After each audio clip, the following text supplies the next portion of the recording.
ನೋಡಿ ಮಕ್ಕಳೇ, ಈ ದಿನ ಸಿರಿಕನ್ನಡ ಪಾಠದಲ್ಲಿ ಇರತಕ್ಕಂತಹ ಸ್ವಾಮಿ ನಾನು ಕಂಡಂತೆ ಬಿಜಿಎಲ್ ಸ್ವಾಮಿ ಅನ್ನುವಂಥ ಪ್ರಸ್ತುತ ಈ ಪಾಠ ಮುಂದುವರೆದ ಭಾಗ ಈಗಾಗಲೇ ನಿಮಗೆ ಮಾಡಿದ್ದೀವಿ ಮಕ್ಕಳೇ. ಹಾಗಾದ್ರೆ ಈ ಪಾಠವನ್ನು ಬರೆದಂತ ಲೇಖಕ ಯಾರು?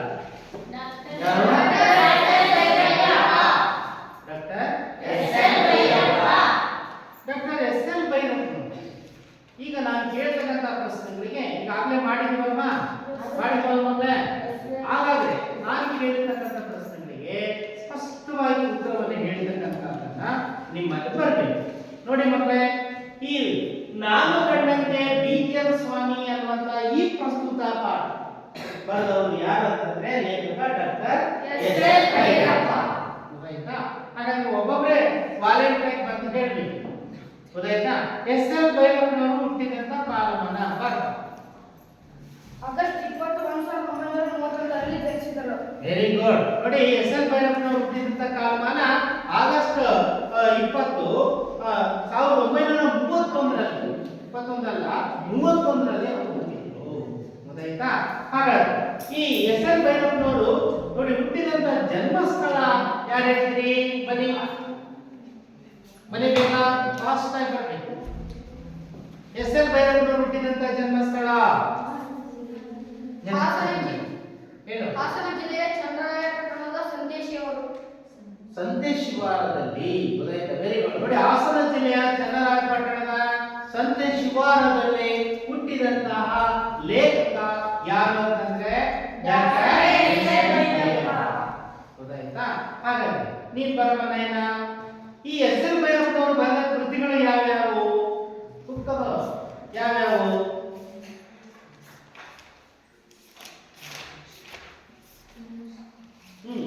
ಯಾವ ಯಾವ ಕೃತಿಗಳನ್ನ ಬರೆದಿದ್ದಾರೆ?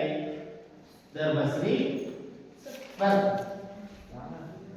ಸ್ಪಷ್ಟತೆ ಇಲ್ಲ, ನೀನೇನು?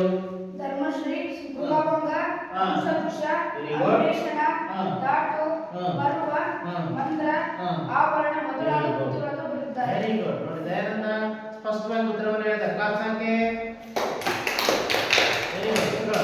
ನೋಡಿ, ಎಸ್ ಎಲ್ ಭೈರಪ್ಪನವರು ಹುಟ್ಟಿದಂತಹ ಕಾಲಮಾನ ಕೇಳಿದ್ರಿ. ಆಗಸ್ಟ್ 20, 1931ರಲ್ಲಿ ಹುಟ್ಟಿದ್ರು. ಹಾಗೆಯೇ ಅವರ ಜನ್ಮಸ್ಥಳ ನೋಡಿ ಹಾಸನ ಜಿಲ್ಲೆಯ ಚನ್ನರಾಯಪಟ್ಟಣ ಸಂತೆ ಶಿವಾರದಲ್ಲಿ ಹುಟ್ಟಿದ್ರು.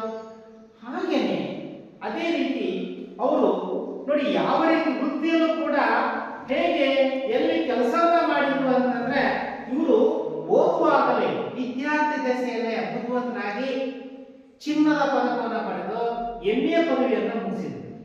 ನಂತರ ಬರೋಡದ ಮಹಾರಾಜ್ ಸಯಾಜಿರಾವ್ ಅನ್ನುವಂತಹ ವಿಶ್ವವಿದ್ಯಾಲಯದಲ್ಲಿ ಸತ್ಯ ಮತ್ತು ಸೌಂದರ್ಯ ಅನ್ನುವಂಥ ಮಹಾಪ್ರಬಂಧಕ್ಕೆ PhD ಪದವಿಯನ್ನು ಪಡೆದರು.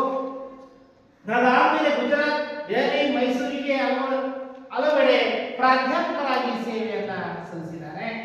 ಹಾಗೆಯೇ ಅವರು ಬರೆದಂತ ಕೃತಿಗಳಿಗೆ ನೀವು ಹೇಳಿದ ಹಾಗೆ ಧರ್ಮಶ್ರೀ, ಗೃಹಭಂಗ, ವಂಶವೃಕ್ಷ, ಅನ್ವೇಷಣೆ, ದಾಟು, ಪರ್ವ, ಮಂತ್ರ, ಆವರಣ ಅನ್ನುವಂಥ ಹೀಗೆ ಮೊದಲಾದ ಕೃತಿಗಳನ್ನ ಅವರು ಬರೆದು ಪ್ರಸಿದ್ಧರಾಗಿದ್ದಾರೆ. ಹಾಗಾದ್ರೆ ಪ್ರಸ್ತುತ ಈ ಪಾಠ ನಾನು ಕಂಡಂತೆ ಬಿಜಿಎಲ್ ಸ್ವಾಮಿ ಅನ್ನುವಂಥ ಈ ಪಾಠವು ಪ್ರಬಂಧ ಸಂಕಲನವೋ ಅಥವಾ ಕವನ ಸಂಕಲನವೋ? ಸಾರಿ, ಕಾದಂಬರಿಯೋ? ಯಾವುದಿದೋ? ಕಾದಂಬರಿಯ ಆಧಾರಿತವಾಗಿ ರಚನೆ ಮಾಡಿರ್ತಕ್ಕಂತಹ ಪಾಠ ರಚಿಸಿರ್ತಕ್ಕಂಥವ್ರು ಯಾರು ಅಂತಂದ್ರೆ ಡಾಕ್ಟರ್ ಎಸ್ ಎಲ್ ಭೈರಪ್ಪ. ಹಾಗಾದ್ರೆ ಎಸ್ ಎಲ್ ಭೈರಪ್ಪನವರು ಈ ಎಸ್ ಎಲ್ ಭೈರಪ್ಪನವರಿಗೆ ಲೇಖಕರಿಗೂ ಮತ್ತು ಸ್ವಾಮಿಯವರಿಗೂ ಪರಿಚಯವಾದದ್ದು ಯಾವಾಗ? ಯಾರಿಗೆ ಸ್ಪಷ್ಟ ಗೊತ್ತಿದೆ ಬಂದು ಹೇಳಬೇಕು. ಹೇಳು. ಸ್ವಾಮಿಯವರಿಗೂ ಬಿಜಿಎಲ್ ಸ್ವಾಮಿಯವರಿಗೂ ಎಸ್ ಎಲ್ ಭೈರಪ್ಪನವರಿಗೂ ಜೀವನದ ಕೊನೆಯ ವರ್ಷದಲ್ಲಿ ಪರಿಚಯವಾದದ್ದು. ಸ್ವಾಮಿಯವರಿಗೂ ಮತ್ತು ಲೇಖಕರಿಗೂ ಪರಿಚಯವಾದದ್ದು ಯಾವಾಗ ಅಂತಂದ್ರೆ ಜೀವನದ ಕೊನೆಯ ವರ್ಷದಲ್ಲಿ. ಸ್ವಭಾವ ಅವರಿಗೆ ಪರಿಚಯವಾಗಿದ್ದು ಆದ್ರೆ ಇವೆಲ್ಲ ರೀತಿಯಲ್ಲೂ ಸಂಪೂರ್ಣವಾಗಿ ಅವರಿಗೆ ಪರಿಚಯ ಮತ್ತು ಆತ್ಮೀಯತೆ ಬೆಳೆದಿದ್ದು ಯಾವಾಗ ಅಂತಂದ್ರೆ ಲೇಖಕರಿಗೆ ಮತ್ತು ಸ್ವಾಮಿಯವರಿಗೆ ಯಾವಾಗ ಅಂತಂದ್ರೆ ಜೀವನದ ಕೊನೆಯ ಘಟ್ಟದಲ್ಲಿ. ಅದು ಯಾವ ವಿಶ್ವವಿದ್ಯಾಲಯಕ್ಕೆ ಬಂದಾಗ? Very good. ಯಾವ ವಿಶ್ವವಿದ್ಯಾಲಯಕ್ಕೆ ಬಂದಾಗ? ಮೈಸೂರು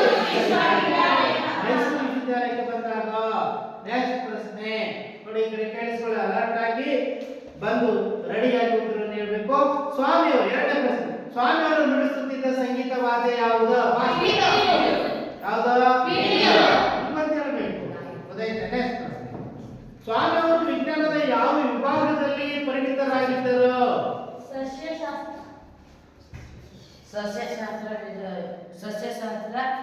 ವಿಭಾಗದಲ್ಲಿ ಪರಿಣಿತರಾಗಿದ್ದರು. ನೀನ್ ಹೇಳಮ್ಮ, ಯಾವ ವಿಭಾಗದಲ್ಲಿ ಪರಿಣಿತರಾಗಿದ್ದರು? ಸಸ್ಯಶಾಸ್ತ್ರ ವಿಭಾಗದಲ್ಲಿ ಪರಿಣಿತರಾಗಿದ್ದರು. Very good. ಗೊತ್ತಾಯ್ತಾ? ಇಬ್ರು ಕೂಡ ಸರಿಯಾಗಿ ಒಟ್ಟಿಗೆ ಉತ್ತರ ಹೇಳಿದ್ರಿ.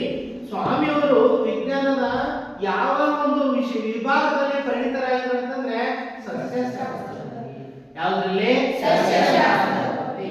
ಹೀಗೆ ಈ ರೀತಿಯಾಗಿ ಅವರಿಗೆ ಸಸ್ಯಶಾಸ್ತ್ರದಲ್ಲಿ ಜೊತೆಗೆ ಅಪಾರವಾದಂತಹ ಸಂಶೋಧನಾ ಶಕ್ತಿ ಅವರಲ್ಲಿ ಆಗಿದೆ. ಹಾಗಾಗಿ ಆ ಆಸಕ್ತಿ ಅನ್ನುವಂಥದ್ದು ಹೇಗಿತ್ತು ಹಾಗಾದ್ರೆ ಅನ್ನೋದನ್ನ ನಾವು ಮುಂದಿನ ಪಾಠದ ಕಾಲದಲ್ಲಿರ್ತಕ್ಕಂಥ ವಿಷಯದ ಬಗ್ಗೆ ಗಮನಿಸೋಣ ಮಕ್ಕಳೇ. ಈಗೆಲ್ಲರೂ ಕೂಡ ಪುಸ್ತಕವನ್ನು ಓಪನ್ ಮಾಡಿ ಎಲ್ಲರೂ ಕೂಡ ಗಮನ ಇಟ್ಟು ಕೇಳಿಸ್ಕೊಳ್ಳಿ. ಒಮ್ಮೆ ಸ್ವಾಮಿ ನನಗೆ ಹೇಳಿದರು, ಈ ವಿಶ್ವವಿದ್ಯಾಲಯದ ಸಸ್ಯಶಾಸ್ತ್ರದ ವಿಭಾಗ ಇದೆಯಲ್ಲ, ವಿಭಾಗದಲ್ಲಿ ಇದೆಯಲ್ಲ, ವಿದ್ಯುತ್ ಸೂಕ್ಷ್ಮದರ್ಶಕ ಯಂತ್ರ ಇದೇನು ಕಡಿಮೆ ಇರಲ್ಲ. ಹಾಗಾದ್ರೆ ಸ್ವಾಮಿಯವರು ಅಂದ್ರೆ ಲೇಖಕರ ಆತ್ಮೀಯ ಗೆಳೆಯ. ಲೇಖಕರಂದ್ರೆ ಯಾರು? ಭೈರಪ್ಪನವರ ಆತ್ಮೀಯ ಗೆಳೆಯ ಯಾರು? ಹಾಗೆ ಇವರಲ್ಲಿ ನೋಡಿ, ಅವರಲ್ಲಿ ಇರುವಂತ ವಿದ್ವತ್ ಆ ಪಾಂಡಿತ್ಯ ಇದೆಯಲ್ಲ, ವಿದ್ಯುತ್ ಸೂಕ್ಷ್ಮ ದರ್ಶಕ ಯಂತ್ರ ಇದೇನು ಕಡಿಮೆ ಇಲ್ಲ. ಆ ರೀತಿಯಾಗಿರ್ತಕ್ಕಂಥ ಹೆಚ್ಚಿನ ಒಂದು ಜ್ಞಾನ ಭಂಡಾರ. ಕೇಂಬ್ರಿಡ್ಜ್ ಅವಾರ್ಡ್ಗಳಲ್ಲಿ ಕೂಡ 2-3 ಇಲಾಖೆಗಳ ಇಂಥ ಒಂದೊಂದು ಯಂತ್ರವನ್ನು ಹಂಚಿಕೊಂಡು ಅಥವಾ ದೊಡ್ಡ ಸಂಶೋಧನೆ ಮಾಡ್ತವೆ. ಇವರು ಮಾಡಿರ್ತಕ್ಕಂಥ ಅಧ್ಯಯನದ ವಿಷಯಗಳಲ್ಲಿ ವಿದ್ಯುತ್ ಯಂತ್ರಗಳು ತಂತ್ರಜ್ಞಾನದ ಮೂಲಕ ನೋಡಿ ಅನೇಕ ವಿಷಯಗಳನ್ನ ಹಂಚಿಕೊಂಡು ಅವು ದೊಡ್ಡ ದೊಡ್ಡ ಸಂಶೋಧನೆಯನ್ನ ಮಾಡ್ತವೆ ಅಂತ ಲೇಖಕರು ಹೇಳ್ತಾರೆ. ಯಾರು ಸಂಶೋಧನೆ ಮಾಡತಕ್ಕಂಥ ವಿಷಯದ ಬಗ್ಗೆ? ಅಂತ ಯಂತ್ರದ ಮೂಲಕ ನಮ್ಮ ದೇಶದಲ್ಲಿ ಎಷ್ಟು ಜನ ನೋಡು ಅಭ್ಯಾಸ ಮಾಡಿಕೊಂಡಿದ್ದಾರೋ ನಾ ಕಾಣೆ. ಆದ್ರೆ ಬೀಜಲ್ ಸಂಶೋಧನೆ ಅಂದ್ರೆ ಬೀಜಲ್ ಸ್ವಾಮಿಯವರು ಸಂಶೋಧನೆ ಮಾಡತಕ್ಕಂಥ ವಿಷಯಗಳು ಎಷ್ಟು ಜನ ಅದನ್ನ ಅಧ್ಯಯನ ಮಾಡ್ತಾರೋ, ಎಷ್ಟು ಜನ ಯಂತ್ರಗಳ ಮೂಲಕವಾಗಿ ಮಾಡಿರ್ತಕ್ಕಂಥದನ್ನ ನೋಡುವ ಅಭ್ಯಾಸವನ್ನ ಬೆಳೆಸಿದ್ದಾರೋ, ಆದ್ರೆ ನಾನದು ತಿಳಿಯದು ನಾ ಕಾಣೆ ಅಂತ ಹೇಳೋದು. ಯಾರು?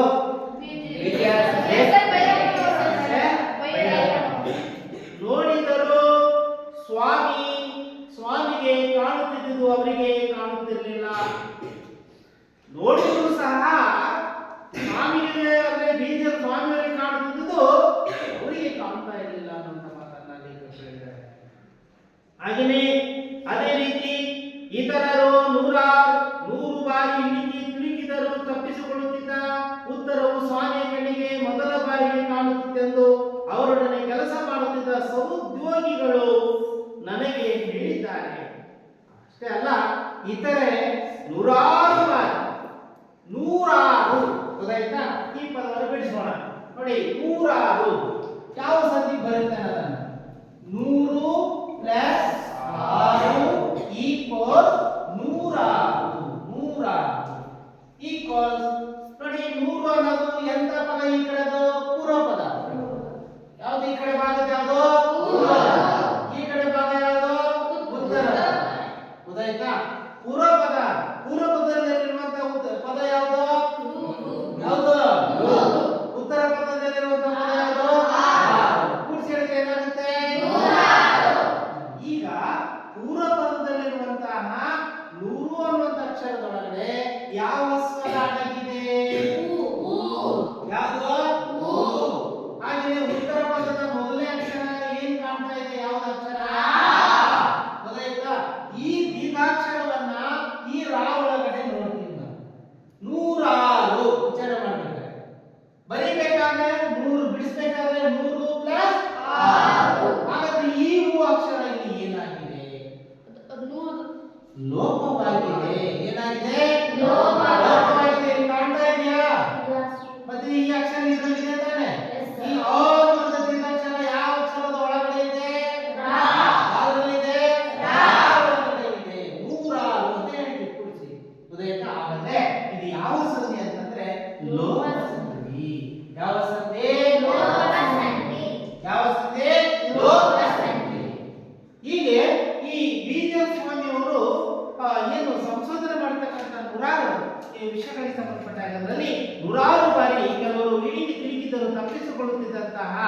ಕೆಲವು ಸಂದರ್ಭದ ಉತ್ತರಗಳು ಸ್ವಾಮಿಯ ಕಣ್ಣಿಗೆ ಮೊದಲ ಬಾರಿಗೆ ಕಾಣುತ್ತಿತ್ತೆಂದು ಅವರೊಡನೆ ಕೆಲಸ ಮಾಡುತ್ತಿದ್ದ ಸಹೋದ್ಯೋಗಿಗಳು, ಅವರೊಡನೆ ಕೆಲಸ ಮಾಡತಕ್ಕಂತ ಯಾರು ಸಹೋದ್ಯೋಗಿಗಳು ನನಗೆ ಹೇಳಿದ್ದಾರೆ.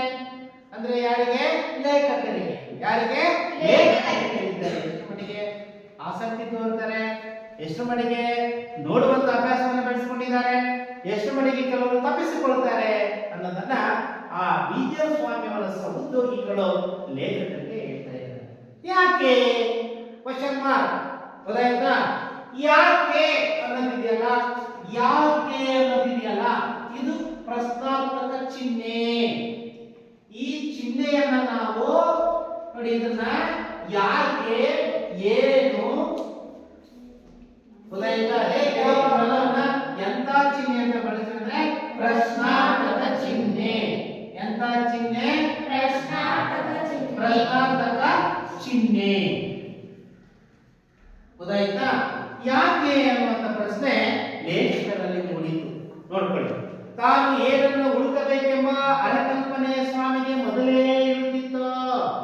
ಅಷ್ಟೇ ಅಲ್ಲ, ತಾನು ಏನನ್ನ ನಾನು ಮತ್ತೆ ಹುಡುಕಬೇಕು, ಎಷ್ಟು ಮಟ್ಟಿಗೆ ಅವರಲ್ಲಿ ಆಸಕ್ತಿ ಮೂಡಿಸಬೇಕು ಅನ್ನುವಂಥ ವಿಚಾರಗಳು ಯಾರಿಗೆ ತಿಳಿತಾ ಇತ್ತು? ಯಾರಿಗೆ? ಸ್ವಾಮಿಯವರಿಗೆ. ಗೊತ್ತಾಯ್ತಾ? ಹಾಗಾಗಿ ನೋಡಿ, ಸ್ವಾಮಿಗೆ ಮೊದಲೇ ಇರುತ್ತಿತ್ತು. ಅಲ್ಲದೆ ಪ್ರಕೃತಿಯಲ್ಲಿ ಸಸ್ಯದ ಕಾಂಡ, ನರ ರಚನೆಗಳಲ್ಲಿರುವ ವಿನ್ಯಾಸಗಳನ್ನು ಯಾವುದರಲ್ಲಿ? ಪ್ರಕೃತಿಯಲ್ಲಿ ಬೆಳೀತಕ್ಕಂತಹ ಗಿಡ, ಸಸ್ಯ, ಗಿಡಗಳು, ಮರಗಳು, ಆ ಸಸ್ಯ ಕಾಂಡ, ನರ ರಚನೆಗಳಲ್ಲಿರುವ ವಿನ್ಯಾಸಗಳನ್ನ ತಕ್ಷಣ ಗ್ರಹಿಸುವ ಕಲ್ಪನಾ ಶಕ್ತಿ. ಯಾವ ರೀತಿ ಗ್ರಹಿಸುವ ಶಕ್ತಿ?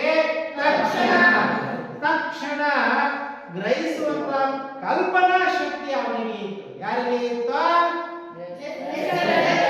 ಬಿಜಿಎಂ ಸ್ವಾಮಿಯವರಿಗೆ. ಯಾರಿಗೆ?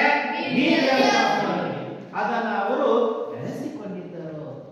ಎಲ್ಲಿ ಲೋಪ ಇದೆ, ಎಲ್ಲಿ ಸರಿ ಇದೆ ಅನ್ನೋದನ್ನ ಗ್ರಹಿಸುವಂತಹ ಒಂದು ಜ್ಞಾನ, ಆ ಸಂಪತ್ತು ಆ ಬಿಜಿಎಂ ಸ್ವಾಮಿಯವರಿಗೆ ಅಷ್ಟರ ಮಟ್ಟಿಗೆ ಬುದ್ಧಿವಂತರಾಯಿತು. ಅಂತ ಪಾಂಡಿತ್ಯವನ್ನ ಅವರು ಅರಿತಿದ್ದಾರೆ ಅಂತೇಳಿ ಲೇಖಕರು ಹೇಳ್ತಾರೆ.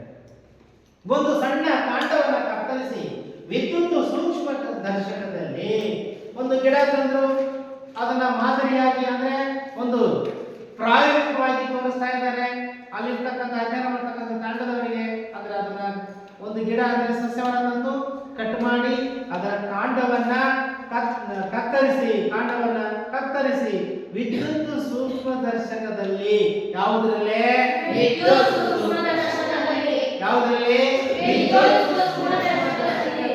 ನೋಡಿದರೆ ಎಂತ ಅದ್ಭುತ ರಚನಾ ವೈಖರಿ ಕಾಣುತ್ತೆ. ಎಂತ ಅದ್ಭುತವಾದಂತಹ ರಚನಾ ವೈಖರಿ ಅದರಲ್ಲಿ ಇದೆ ಅನ್ನುವಂಥದ್ದು ವಿಚಾರ ಗೊತ್ತಾಗ್ತಾ ಇದೆ. ಹೀಗೆ ಒಂದೊಂದು ಜಾತಿಯ ಸಸ್ಯದ ಒಂದೊಂದು ಕಾಂಡಕ್ಕೂ ತನ್ನದೇ ಆದ ರಚನಾ ವೈಖರಿ ಇರುತ್ತದೆ.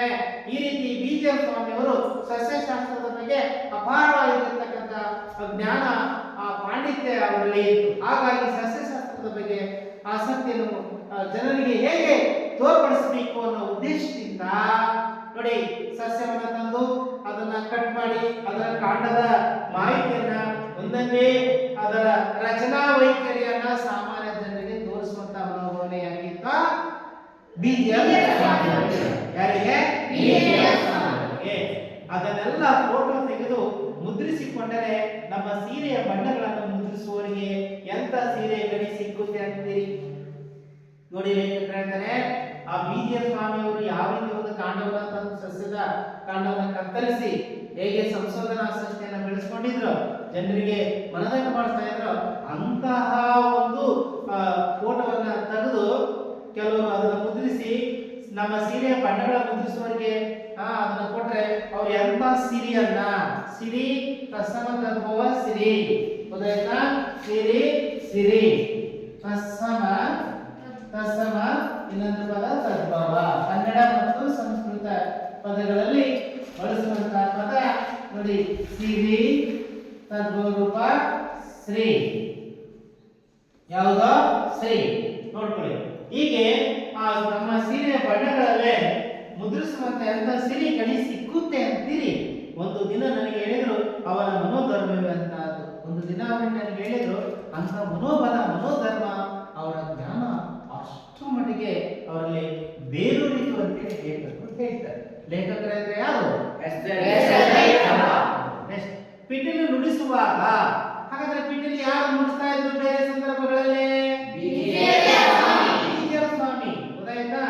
ಅಧ್ಯಯನದ ಜೊತೆಗೆ ಯಾವುದನ್ನು ನುಡಿಸ್ತಾ ಇದ್ರು? ಪಿಟೀಲು ನುಡಿಸುವಾಗ ಅವರು ಹುಡುಕುತ್ತಿದ್ದುದು ಶಬ್ದಗಳ ರಚನಾ ವೈಖರಿಯನ್ನ.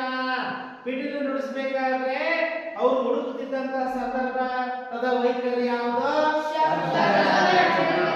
ಶಬ್ದಗಳ ರಚನಾ ವೈಖರಿಯನ್ನ ಯಾರು ಕಂಡುಹಿಡಿತಾ ಇದ್ರು? ಸ್ವಾಮಿ. ನೋಡಿ, ಅಂತ ಅನಂತ ರಚನೆಗಳ ಸಾಧ್ಯತೆಯನ್ನು ನೋಡಿ ಚಿತ್ರಕಲೆಯಲ್ಲೂ ಇಂಥ ರಚನಾ ಬಂಧಗಳನ್ನೇ ಹರಸುತ್ತಿದ್ದರು. ಹೀಗೆ ನೋಡಿ ಬೀಜರ್ ಸ್ವಾಮಿಯವರು ಅಧ್ಯಯನ ಜೊತೆಗೆ ಪಿಟೀಲನ್ನು ನುಡಿಸ್ತಾ ಇದ್ರು. ಜೊತೆಗೆ ಪಿಟೀಲನ್ನು ನುಡಿಸುವಾಗ ಅವರು ಪಿಟೀಲದೊಂದಿಗೆ ಸಂಗೀತ ವಾದ್ಯದಲ್ಲಿ ಹುಡುಕ್ತಕ್ಕಂಥ ರಚನಾ ವೈಖರಿ ಯಾವುದಂತಂದ್ರೆ ಶಬ್ದಗಳ ರಚನಾ ವೈಖರಿ. ಎಂತ ರಚನಾ ವೈಖರಿ? ನೋಡ್ಕೊಳ್ಳಿ, ಯಾವ್ದ? ಶಬ್ದಗಳ ರಚನಾ ವೈಖರಿ. ಅಂತ ರಚನೆಗಳ ನೋಡಿ ಅನಂತ ರಚನೆಗಳ ಸಾಧ್ಯತೆಯನ್ನು ಚಿತ್ರಕಲೆಯಲ್ಲೂ ಕೂಡ, ಯಾವುದರಲ್ಲೂ ಕೂಡ, ಯಾವುದರಲ್ಲೂ ಕೂಡ ಕಲೆಯಲ್ಲೂ ಇಂಥ ರಚನಾ ಬಂಧಗಳನ್ನೇ ಹರಸುತ್ತಿದ್ದರು. ಯಾರೋ? ಬೀಜರ್ ಸ್ವಾಮಿ. ಚಿತ್ರಕಲೆಯಲ್ಲೂ ಕೂಡ ಇದೇ ರೀತಿ ಅವರು ಶಬ್ದ ರಚನಾ ವೈಖರಿಯನ್ನು ಹುಡುಕುವಂತ ಆ ಕೆಲಸವನ್ನು ನಾವು ಮಾಡ್ತಾ ಇದ್ದೇವೆ. ನಮ್ಮಿಬ್ಬರಿಗೂ ಸಮಾನ ಪ್ರೀತಿಯಿಂದ ಪ್ಯಾರಿಸ್ನ ಲೂವ್ರ ಚಿತ್ರಕಲಾ ಪ್ರದರ್ಶನ ಶಾಲೆಯನ್ನು ಕುರಿತು ನೋಡಿ, ಅಲ್ಲಿ ಲೇಖಕರಿಗೂ ಮತ್ತು ಬೀಜರ್ ಸ್ವಾಮಿಯವರಿಗೂ ಸಮಾನವಾಗಿರ್ತಕ್ಕಂಥ ಒಂದು ಪ್ರೀತಿ ವಿಶ್ವಾಸ ಇತ್ತು. ಅಲ್ಲಿ ಪ್ಯಾರಿಸ್ನ ಬೇರೆ ದೇಶಗಳಲ್ಲಿ ಪ್ಯಾರಿಸ್ನಲ್ಲಿ ಅವರು ಹುಡುಕ್ತಕ್ಕಂಥ ಹಲವು ಬಾರಿ ಕುತೂಹಲವನ್ನು ಮೂಡಿಸ್ತಕ್ಕಂಥ ಚಿತ್ರಕಲಾ ಪ್ರದರ್ಶನ ಶಾಲೆಯನ್ನು ಕೂಡ ಅವರು ಕುರಿತು ಅಲ್ಲಿರ್ತಕ್ಕಂತಹ ಅಲ್ಲಿಯ ಪ್ರಸಿದ್ಧ ಚಿತ್ರಗಳ ಕುರಿತು ಹಲವು ಬಾರಿ ಮಾತನಾಡಿದ್ದೇವೆ. ಎಲ್ಲಿಯ ಬಗ್ಗೆ? ಎಲ್ಲಿಯ ಬಗ್ಗೆ? ಚಿತ್ರಕಲಾ ಪ್ರದರ್ಶನದಲ್ಲಿ ಅದರ ಬಗ್ಗೆ ಇಬ್ರು ಸೇರಿ ಬಹಳ ಆತ್ಮೀಯವಾಗಿರ್ತಕ್ಕಂಥ ಒಂದು ಚರ್ಚೆಯನ್ನು ಕೂಡ ಮಾಡಿದ್ರು ಅಂತೇಳಿ ಇಲ್ಲಿ ಆ ವಿಚಾರವನ್ನು ಮೂಡಿಸಿದ್ದಾರೆ. ಹಾಗೆ ರೇಖೆ ವರ್ಣಗಳಲ್ಲಿ ಎಂತೆಂತ ರಚನಾ ಬಂಧಗಳನ್ನ ಸಾಧಿಸಬಹುದು? ಪ್ರಶ್ನೆ ನೋಡಿ, ಲೇಖಕರು ಹೇಳ್ತಾರೆ ಸಸ್ಯಕಾಂಡದ ರಚನೆಯಲ್ಲಿ ರಚನಾ ವೈಖರಿ ಎಂಬುದು ಶಬ್ದಗಳ ರಚನೆ. ಅದೇ ರೀತಿ ನಂತರ ವೀಣೆಯನ್ನು ನುಡಿಸಬೇಕಾದ್ರೆ ವೀಣೆ ನುಡಿಸುವ ವಾದ್ಯದಲ್ಲೂ ಕೂಡ ಒಂದು ಶಬ್ದಗಳ ರಚನಾ ವೈಖರಿಯನ್ನ ಅವರು ಕಂಡುಹಿಡಿಯಬಹುದು. ನಂತರ ಚಿತ್ರಕಲಾ ಪ್ರದರ್ಶನದಲ್ಲಿಯೂ ಸಹ ಕೆಲವು ರೇಖೆಗಳನ್ನು ಗುರುತಿಸುವಂತ ಕೆಲಸವನ್ನ ಅವರು ಮಾಡಿದರು. ಅಂತ ಒಂದು ಮನೋಧರ್ಮ ಯಾರಿಗೆ ಇತ್ತು? ಯಾರಿಗಿತ್ತು? ಯಾರಿಗೆ? ಪ್ಯಾರಿಸ್ನಲ್ಲೂ ಕೂಡ ಇದೇ ರೀತಿ ಚಿತ್ರಕಲಾ ಪ್ರದರ್ಶನ ಶಾಲೆಯನ್ನು ಕೂಡ ನಾವು ಕುರಿತು ಅದರ ಬಗ್ಗೆ ಆ ಚಿತ್ರಗಳ ಬಗ್ಗೆ ಹಲವು ಬಾರಿ ನಾವು ಮಾತನಾಡಿದ್ದೇವೆ. ಎಷ್ಟು ಬಾರಿ? ಸುಮಾರು ಬಾರಿ. ಯಾವುದರ ಚಿತ್ರಗಳ ಬಗ್ಗೆ? ಎಲ್ಲಿಯ ಬಗ್ಗೆ? ಚಿತ್ರಗಳ ಬಗ್ಗೆ. ಹೀಗೆ ಈ ರೀತಿಯಾಗಿ ಎಂದು ಅವರು ಚಿಕ್ಕ ಮಕ್ಕಳಿಗೆ ಸಹಜವೆನಿಸುವ ಕೌತುಕವನ್ನು ಕಣ್ಣುಗಳಲ್ಲಿ ಸೂಸುತ್ತಿದ್ದರು. ಅಷ್ಟೇ ಅಲ್ಲ, ಚಿಕ್ಕ ಮಕ್ಕಳಿಗೆ ಹೇಗೆ ಸಹಜತೆ ಅವರಲ್ಲಿ ಯಾವ ರೀತಿಯಾಗಿ ಉತ್ಸಾಹ ಅನ್ನುವಂಥ ಕೌತುಕ ಆಸಕ್ತಿ ಹೇಗೆ ಬೇರಬೇಕು ಅನ್ನುವಂಥದ್ದನ್ನ ಕಣ್ಣುಗಳಲ್ಲಿ ನೋಡ್ತಾ ಇದ್ದನ್ನೇ ಅವ್ರಿಗೆ ಗೊತ್ತಾಗಬೇಕು ಅನ್ನೋ ರೀತಿಯಲ್ಲಿ ಅಷ್ಟರ ಮಟ್ಟಿಗೆ ವಿಷಯಗಳನ್ನು ನಾವು ಗಮನಿಸ್ತಾರೆ. ಹೀಗೆ ಪ್ರಕೃತಿಯಲ್ಲಿ ಅದರಲ್ಲೂ ಸಸ್ಯಗಳಿರುವುದನ್ನು ಇದನ್ನು ಹೋಲುವ ರಚನಾ ರಹಸ್ಯವೇನು? ಇಂಥ ಮನಸ್ಸು, ಬುದ್ಧಿ, ಕಲ್ಪನಾ ಶಕ್ತಿಗಳನ್ನ ರೂಢಿಸಿ ಬೆಳೆಸಿಕೊಂಡಿದ್ದ ಸ್ವಾಮಿಗೆ ಸೂಕ್ಷ್ಮ ದರ್ಶನದ ಮೊದಲ ನೋಟದಲ್ಲೇ ಮುಟ್ಟು ಕಾಣಿಸಿಬಿಡುತ್ತಿತ್ತು. ಯಾರಿಗೆ? ಬೀಜರ್ ಸ್ವಾಮಿಯವರಿಗೆ ಯಾವುದರಲ್ಲಿ? ಪ್ರಕೃತಿಯಲ್ಲಿ ಕಂಡು ಬರ್ತಕ್ಕಂಥ ಸಸ್ಯಗಳ ಬಗ್ಗೆ, ಪ್ರಕೃತಿಯಲ್ಲಿ ಕಂಡು ಬರ್ತಕ್ಕಂಥ ಸಸ್ಯಗಳ ಬಗ್ಗೆ ಹೋಲುವಂತ ರಚನಾ ರಹಸ್ಯವೇನು? ಹಾಗೆ ಮನಸ್ಸು, ಬುದ್ಧಿ, ಕಲ್ಪನಾ ಶಕ್ತಿಗಳನ್ನ ಹೇಗೆ ನಾವು ರೂಢಿಸಿಕೊಂಡು ಬೆಳೆಸ್ಕೋಬೇಕು ಅನ್ನುವಂಥ ಸಂದರ್ಭಗಳನ್ನ ಈ ಸ್ವಾಮಿಯವರ ಒಂದು ಸೂಕ್ಷ್ಮ ದರ್ಶಕದ ಮೊದಲ ನೋಟದಲ್ಲೇ ಏನು ಕಾಣಿಸ್ತಾ ಇತ್ತು? ಗುಟ್ಟು. ಯಾರು ಮಾಡಿರ್ತಕ್ಕಂಥ ವಿಷಯದ ಬಗ್ಗೆ ಗುಟ್ಟು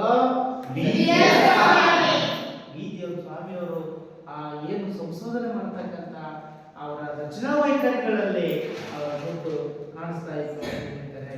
ಎಸ್, ಸಸ್ಯ ಮತ್ತು ವನಗಳನ್ನ ಅವರೆಂದೂ ಒಣ ಸಂಶೋಧನಕ್ಕಾಗಿ ಅಂದ್ರೆ ಸಂಶೋಧಕನಾಗಿ ನೋಡುತ್ತಿರಲಿಲ್ಲ.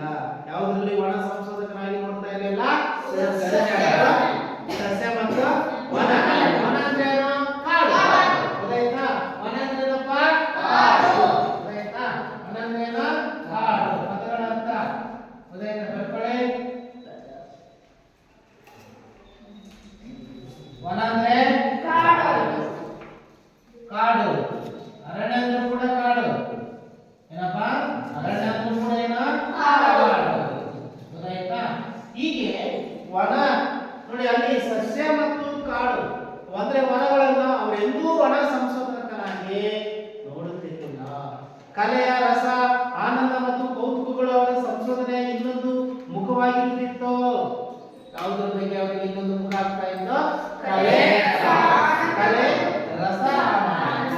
ಕಲೆಯ ರಸ, ಆನಂದ ಮತ್ತು ಕೌತುಕಗಳು ಅವರಲ್ಲಿ ಇನ್ನೊಂದು ಸಂಶೋಧನೆಯ ಇನ್ನೊಂದು ಮುಖವಾಗಿರ್ತಾ ಇತ್ತು. ಯಾರಿಗೆ? ಹೀಗಾಗಿ ಅಂತ ಒಂದು ಮನೋಧರ್ಮದ ಗುಣ, ಆ ಒಂದು ಜ್ಞಾನ ಅವರಲ್ಲಿ. ಹಾಗೆ ಆದುದರಿಂದಲೇ ಅವರು ಸಂಶೋಧನೆಗೆ ಎಂದೂ ವಿದಾಯ ಹೇಳಿರಲಿಲ್ಲ. ಹಾಗಾಗಿ ಸಂಶೋಧನೆ ಎಂದೂ ಕೂಡ ಮುಕ್ತಿಯನ್ನ, ಕೊನೆಯನ್ನ ಎಂದೂ ಕೂಡ ಅವರು ಹೇಳಿಲ್ಲ. ಆ ರೀತಿ ಒಂದು ಸಂಶೋಧನಾ ಆಸಕ್ತಿ ಯಾರಲ್ಲಿ ಬೇರೂರಿತ್ತು ಅಂತಂದ್ರೆ ಹೀಗೆ ಇದಂತೆ ಅವರ ಸಂಶೋಧನೆ ಕ್ಷೇತ್ರವಾಗಿರಲಿಲ್ಲ.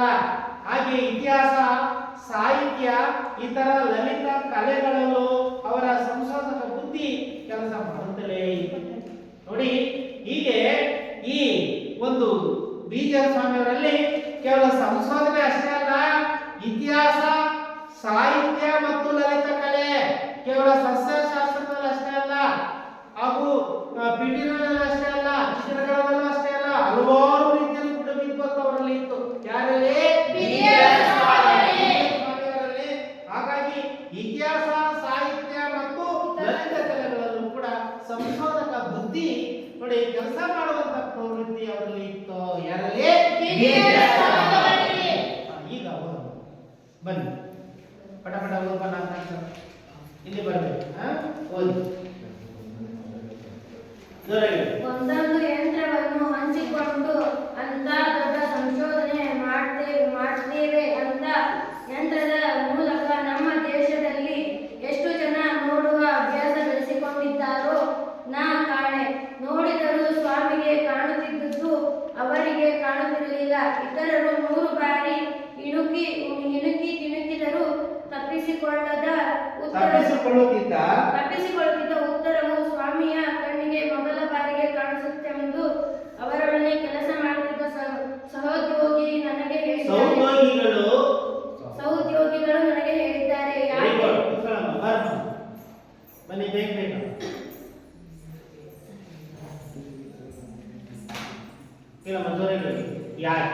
ಯಾಕೆ ತಾನು ಏನನ್ನು ಹುಡುಕಬೇಕೆಂಬ ಅರೆ ಕಲ್ಪನೆ ಸ್ವಾಮಿಗೆ ಮೊದಲು ಇರುತ್ತಿತ್ತು. ಅಲ್ಲದೆ ಪ್ರಕೃತಿಯಲ್ಲಿ ಸಸ್ಯದ ಕಾಂಡ ನಳ ರಚನೆಗಳಲ್ಲಿರುವ ವಿನ್ಯಾಸಗಳನ್ನು ತಕ್ಷಣ ಗ್ರಹಿಸುವ ಕಲ್ಪನಾ ಶಕ್ತಿ ಅವರಿಗಿತ್ತು.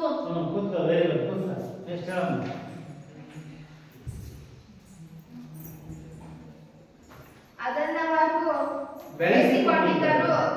ಒಂದು ಸಣ್ಣ ಕಾಂಡವನ್ನು ಕತ್ತರಿಸಿ ವಿದ್ಯುತ್ ಸೂಕ್ಷ್ಮ ದರ್ಶಕದಲ್ಲಿ ನೋಡಿದರೆ ಎಂತಹ ಅದ್ಭುತ ರಚನಾ ವೈಖರಿ ಕಾಣುತ್ತೆ ಗೊತ್ತೇ. ಒಂದೊಂದು ಜಾತಿಯ ಸಸ್ಯದ ಒಂದೊಂದು ಕಾಂಡಕ್ಕೂ ತನ್ನದೇ ಆದ ರಚನಾ ವೈಖರಿ ಇರುತ್ತದೆ. ಅದನ್ನೆಲ್ಲ ಫೋಟೋ ತೆಗೆದು ಮುದ್ರಿಸಿಕೊಂಡರೆ ನಮ್ಮ ಸೀರೆಯ ಬಣ್ಣಗಳನ್ನು ಮುದ್ರಿಸುವವರಿಗೆ ಎಂತ ಸೀರೆಗೆ ಗಣಿ ಸಿಗುತ್ತೆ ಅಂತೀರಿ. ಒಂದು ದಿನ ನನಗೆ ಹೇಳಿದರು. ಅವರ ಮನೋಧರ್ಮವೇ ಅಂತಹದ್ದು.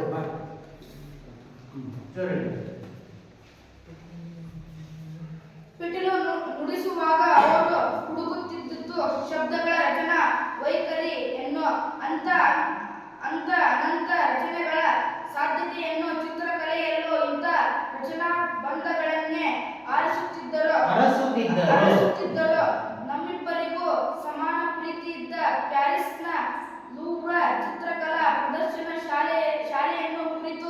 ಅಲ್ಲಿಯ ಪ್ರಸಿದ್ಧ ಚಿತ್ರಗಳನ್ನು ಕುರಿತು ಹಲವು ಬಾರಿ ಮಾತನಾಡಿದ್ದೇವೆ. ರೇಖೆಯ ವರ್ಣಗಳಲ್ಲಿ ಎಂತೆಂಥ ರಚನಾ ಭಂಗಗಳನ್ನು ಸಾಧಿಸಬಹುದು ಎಂದು ಅವರು ಚಿಕ್ಕ ಮಕ್ಕಳಿಗೆ ಸಹಜವೆನ್ನಿಸುವ ಕೌತುಕವನ್ನು ಕಣ್ಣುಗಳಲ್ಲಿ ಸೂಸುತ್ತಿದ್ದರು. Very good. ಬರಪ್ಪ ನೆಕ್ಸ್ಟ್ ಬನ್ನಿ ಯಾರಾದ್ರು.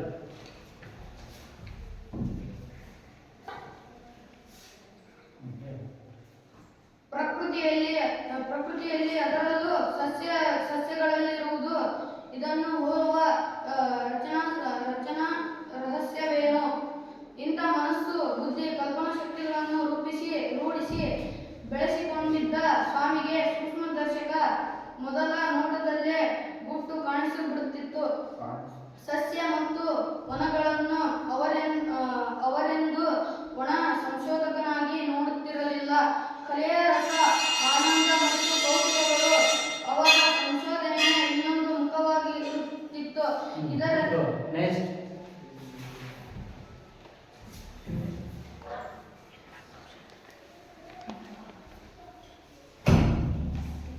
ಆದ್ದರಿಂದಲೇ ಅವರು ಸಂಶೋಧನೆಗೆ ಎಂದು ವಿದಾಯ ಹೇಳಲಿಲ್ಲ. ಇದೊಂದೇ ಅವರ ಸಂಶೋಧನೆಯ ಕ್ಷೇತ್ರವಾಗಿರಲಿಲ್ಲ.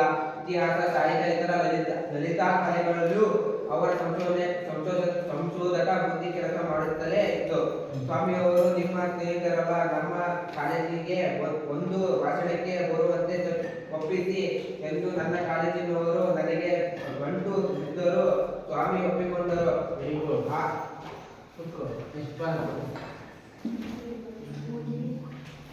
ಬನ್ನಿ ಯಾರಾದ್ರು. ಒಂದೊಂದು ಯಂತ್ರವನ್ನು ಮೇಲಿದ್ದು ಒಂದೊಂದು ಯಂತ್ರವನ್ನು ಹಂಚಿಕೊಂಡು ಅಂತ ದೊಡ್ಡ ಸಂಶೋಧನೆ ಮಾಡ್ತಾರೆ ಅಂತ ಯಂತ್ರದ ಮೂಲಕ ನಮ್ಮ ದೇಶದಲ್ಲಿ ಎಷ್ಟೋ ಜನ ನೋಡುವ ಅಭ್ಯಾಸ ಬೆಳೆಸಿಕೊಂಡಿದ್ದಾರೋ ನಾ ಕಾಣೆ. ನೋಡಿದರೂ ಸ್ವಾಮಿಗೆ ಕಾಣುತ್ತಿದ್ದವು, ಅವರಿಗೆ ಕಾಣುತ್ತಿರಲಿಲ್ಲ. ಇತರರು 100 ಬಾರಿ ತಿಳುಕಿದರೂ ತಪ್ಪಿಸಿಕೊಳ್ಳುತ್ತಿದ್ದ ಉತ್ತರವು ಸ್ವಾಮಿಯ ಕಣ್ಣಿಗೆ ಮೊದಲ ಬಾರಿಗೆ ಕಾಣಿಸುತ್ತಿತ್ತೆಂದು ಅವರೊಡನೆ ಕೆಲಸ ಮಾಡುತ್ತಿದ್ದ ಸಹೋದ್ಯೋಗಿಗಳು ನನಗೆ ಹೇಳಿದ್ದಾರೆ. ಯಾಕೆ ತಾನು ಏನನ್ನು ಹುಡುಕಬೇಕೆಂಬ ಪರಿಕಲ್ಪನೆಗೆ ಸ್ವಾಮಿಗೆ ಮೊದಲೇ ಇರುತ್ತಿತ್ತು. Very good.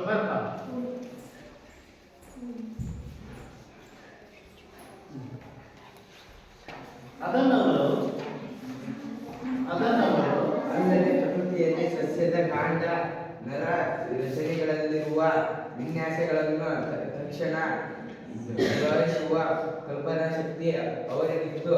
ಅದನ್ನು ಅವರು ಬೆಳೆಸಿಕೊಂಡಿದ್ದವರು. ಒಂದು ಸಣ್ಣ ಕಾಂಡವನ್ನು ಕತ್ತರಿಸಿ ವಿದ್ಯುತ್ ಸೂಕ್ಷ್ಮದರ್ಶಕದಲ್ಲಿ ನೋಡಿದ್ದಾರೆ. ಎಂತಹ ಅದ್ಭುತ ರಚನೆ, ವೈಖರಿ ಕಾಣುತ್ತೆ ಗೊತ್ತಾ? ಒಂದೊಂದು ಜಾತಿಯ ಸಸ್ಯದ ಒಂದೊಂದು ಕಾಂಡಕ್ಕೂ ತನ್ನದೇ ಆದ ರಚನಾ ವೈಖರಿ ಇರುತ್ತದೆ. Very good. ನೋಡಿ, ಹಾಗಾದ್ರೆ BGM ಸ್ವಾಮಿಯವರು ಯಾವ್ಯಾವರಲ್ಲಿ ಅವರಿಗೆ ಶಬ್ದಗಳ ರಚನಾ ವೈಖರಿಯನ್ನ ಕಂಡುಹಿಡಿಯಲಿಕ್ಕೆ ಸಂಶೋಧನೆಯನ್ನ ಮಾಡ್ತಾ ಇದ್ರು? ಯಾವ್ಯಾವರಲ್ಲಿ? 3 ಪಾಯಿಂಟ್ ಹೇಳಿದಲ್ಲ, ಗೊತ್ತಾಯ್ತಾ? ಯಾವ್ಯಾವರಲ್ಲಿ? ಬರಪ್ಪ, ಯಾವ್ಯಾವರಲ್ಲಿ ನೋಡ್ತಿದ್ದ ಹೇಳೋದು. ಬನ್ನಿ, ಯಾವ್ಯಾವರಲ್ಲಿ 3? ಬರಪ್ಪ ಪ್ರಜ್ವಲ ಹೇಳು, ಇನ್ನು ಹೇಳು.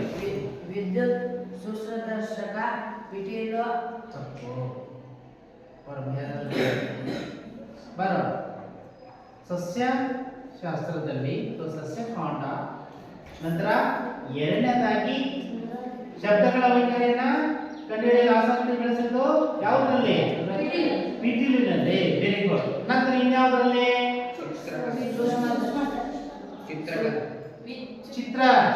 ಚಿತ್ರ ದರ್ಶನಗಳಲ್ಲಿ, ಉದಯಕ ಚಿತ್ರಕಲಾ ಪ್ರದರ್ಶನದಲ್ಲಿ ಯಾರೊಟ್ಟಿಗೆ ಇದ್ದಾಗ ಈ ಒಂದು ರಚನಾ ವೈಖರಿ ಸಂಶೋಧನಾ ಆಸಕ್ತಿ ಬೆಳೆಸಿದ್ರು?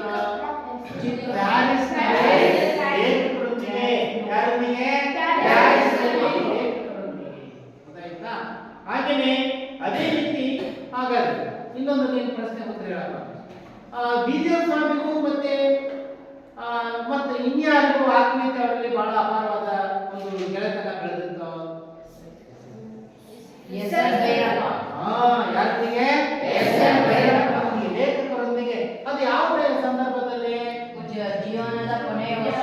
ಜೀವನದ ಕೊನೆಯ ವರ್ಷದಲ್ಲಿ ಕೂತ್ಕೊಳ್ಳಿ. ಹೀಗೆ ಹಾಗಾದ್ರೆ ಈಗ ಪ್ರಶ್ನೆಗಳನ್ನ ಬರ್ಕೊಳ್ಳಿ ಮನೆ ಕೆಲಸಕ್ಕೆ. ನೋಡಿ ಗೃಹಪಾಠ ಬರ್ಕೊಳ್ಳಿ ಮನೆ ಕೆಲಸಕ್ಕೆ. ಪ್ರಶ್ನೆ ಮೊದಲನೇ ಪ್ರಶ್ನೆ ಬರ್ಕೊಳ್ಳಿ. ಸ್ವಾಮಿಯವರ ಸಂಶೋಧನಾ ಆಸಕ್ತಿ ಹೇಗಿತ್ತು? ಸ್ವಾಮಿಯವರ ಸಂಶೋಧನಾ ಆಸಕ್ತಿ ಹೇಗಿತ್ತು? ನೆಕ್ಸ್ಟ್ ಎರಡನೇ ಪ್ರಶ್ನೆ ಬರ್ಕೊಳ್ಳಿ.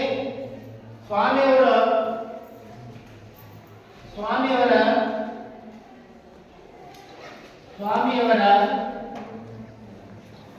ಸಂಶೋಧಕ ಬುದ್ಧಿ ಹೇಗಿತ್ತು? ಸಂಶೋಧಕ ಬುದ್ಧಿ ಹೇಗಿತ್ತು?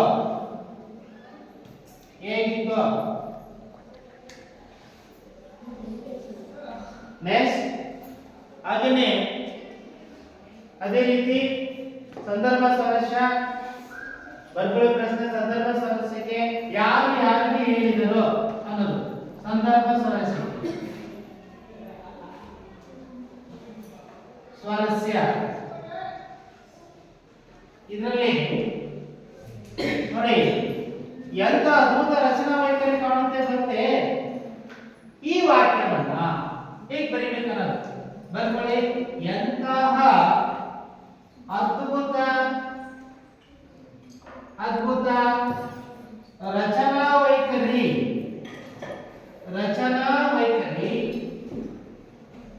ಎಂತ ರಚನಾ ವೈಖರಿ ಕಾಣುತ್ತೆ ಬರುತ್ತೆ. ಇದನ್ನ ಹೇಗೆ ಬರೀಬೇಕಾಗುತ್ತೆ? ಕಾಣುತ್ತೆ ಬರುತ್ತೆ ಗೊತ್ತಾಯ್ತಾ? ಡಬಲ್ ಇನ್ವರ್ಟೆಡ್ ಕಾಮದಲ್ಲಿ ಬರೀಬೇಕಾಗಲ್ಲ. ಏನಪ್ಪಾ? ಡಬಲ್ ಇನ್ವರ್ಟೆಡ್ ಕಾಮದಲ್ಲಿ ಎಂತಹ ಅದ್ಭುತ ರಚನಾ ವೈಖರಿ ಕಾಣುತ್ತೆ. ಇದನ್ನ ಹೇಗೆ ಬರೆಯೋದು? ಈ ವಾಕ್ಯವನ್ನ ಲೇಖಕರಾದ ಎಸ್.ಎನ್. ಭೈರಪ್ಪನವರು ಬರೆದ ಪ್ರಸ್ತುತ ಕಾದಂಬರಿ ಆಧಾರಿತವಾಗಿ ರಚನೆಯಾಗಿರ್ತಕ್ಕಂಥ ಪಾಠ ನಾನು ಕಂಡಂತೆ ಬಿ.ಜಿ.ಎಲ್. ಸ್ವಾಮಿ ಎಂಬ ಪಾಠದ ಆರಿಸಿಕೊಳ್ಳಲಾಗಿದೆ.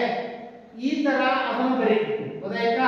ಸಂದರ್ಭ ಈ ಮಾತನ್ನು ಲೇಖಕರು ಹೇಳಿದ್ದಾರೆ. ಅಂದ್ರೆ ಎಂತ ಅದ್ಭುತ ರಚನಾ ವೈಖರಿ ಕಾಣುತ್ತೆ ಬಂದ್ರೆ ಅದು ಯಾರಿಂದ? ಬಿ.ಜಿ.ಎಲ್. ಸ್ವಾಮಿ ಅವರಿಂದ. ಅವರು ಮಾಡತಕ್ಕಂಥ ಸಸ್ಯ ಶಾಸ್ತ್ರದಲ್ಲಿ ಸಸ್ಯಗಳ ಬಗ್ಗೆ ಅಧ್ಯಯನ ಮಾಡ್ತಾ ಸಸ್ಯದಲ್ಲಿ ಒಂದು ಉದಾಹರಣೆ ಸಸ್ಯಗಳನ್ನು ತೆಗೆದುಕೊಂಡು ಅದರ ಕಾಂಡವನ್ನು ಕಟ್ ಮಾಡಿ ಅದರಲ್ಲಿರ್ತಕ್ಕಂಥ ರಚನಾ ವೈಖರಿ ಹೇಗಿದೆ. ನಂತರ ಅದೇ ರೀತಿ ಪಿಟೀಲುಗಳಲ್ಲಿ ಶಬ್ದಗಳನ್ನ ಹುಡುಕುವಂತ ವೈಖರಿ ಗೊತ್ತಾಯ್ತಾ? ನಂತರ ಚಿತ್ರ ಪ್ರದರ್ಶನ ವೇಳೆಯಲ್ಲೂ ಕೂಡ ಹುಡುಕುವಂತ ರಚನಾ ವೈಖರಿ. ಇವೆಲ್ಲರೂ ಕೂಡ ಸಂಶೋಧನಾ ಆಸಕ್ತಿ ಯಾರಲ್ಲಿ ಇತ್ತು ಅಂತಂದ್ರೆ ಯಾರು ಬೇಕಾ? ಬಿ.ಜಿ.ಎಲ್. ಸ್ವಾಮಿ. ಗೊತ್ತಾಯ್ತಾ?